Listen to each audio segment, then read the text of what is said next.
Okay? Morning mga kamukil ah. Ito yung sinasabi ko sa inyo. Ituturo ko sa inyo kung paano classifyin yung kahoy. Ang habol lang natin dito, kung basa o tuyo na ba yung kahoy na ginagawa nating pintuan. No? So, madalas na lagi kong sinasabi dito sa vlog ko, kakaumpisa pala ng trabaho, dapat i-order na natin ito. Tapos sabihan natin yung ino-orderan natin, gusto ko ng tuyo. Hindi ako nagmamadali. Kahit abuti ng isang buwan, importante pagbigay sa akin ng pintuan, tuyo yung kahoy. Yun yung pinaka-lagi kong sinasabi. Kapag binigyan ako ng basa, mga kamukil, ibabalik ko yan. Para may usapan, no?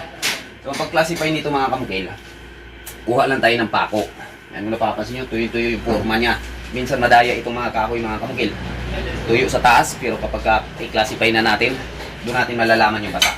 Kuha lang tayo ng pako, napapansin nyo yung pako. Ganyan. Pako lang natin dito. Okay? Lapit mo. Malalaman natin kung sobrang basa ng kahoy kapag pinapakuan natin yan, tatagas yan dito. May tatagas na tubig. No?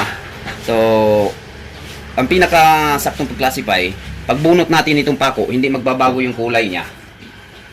Walang watermark na maiiwan. Yan, bunutin natin. Ibig sabihin, tuyo na po yung kahoy. Pero pag magbabago yung kulay niya, may kunti kayong basa na makikita dito.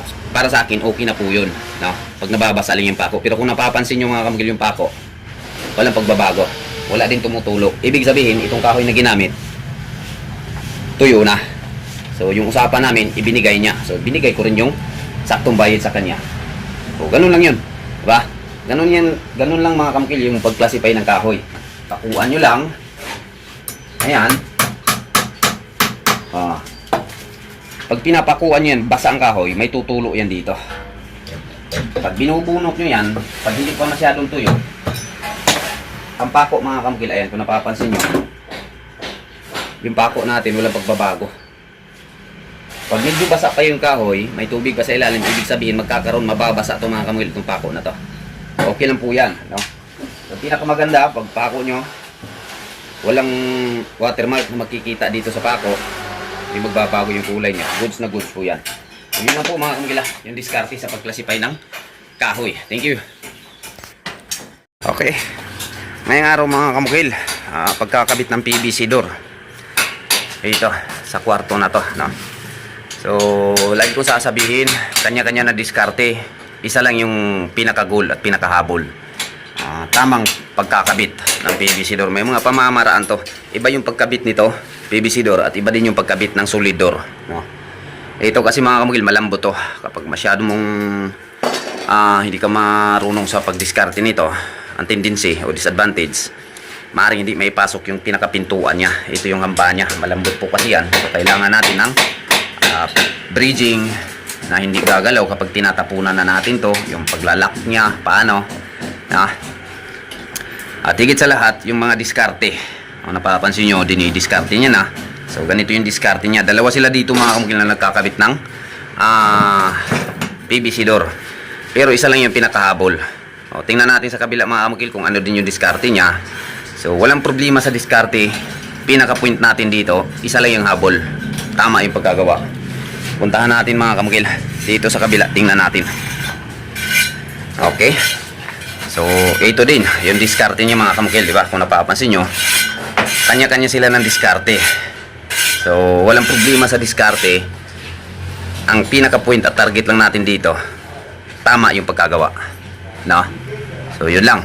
Kung napapansin nyo, lahat ng mga skilled, ako din, iba din yung diskarte ko, sa kanila iba din. So titingnan natin yung mga diskarte nila, kasi alam na nila itong mga kamukil.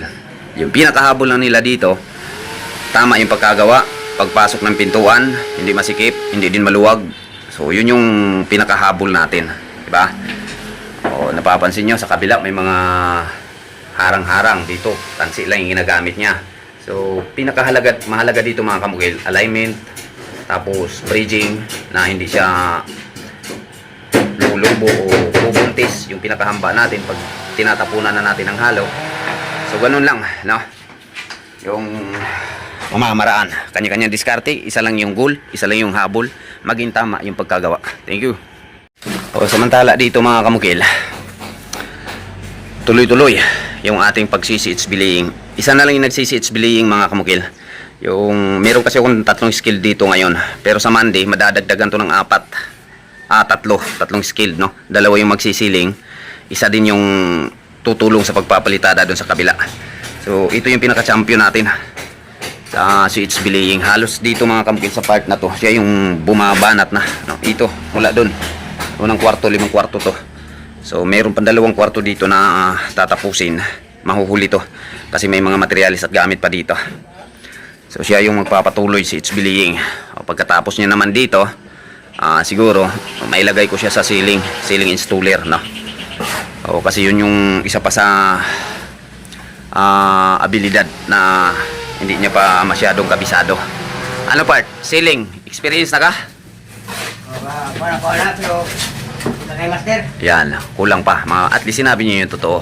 So, i-assign ko siya sa pagsisiling, PVC panel yung gamit natin para yung kanyang skill mas lalo pang ma-enhance, mas lalo pang gumaling, no?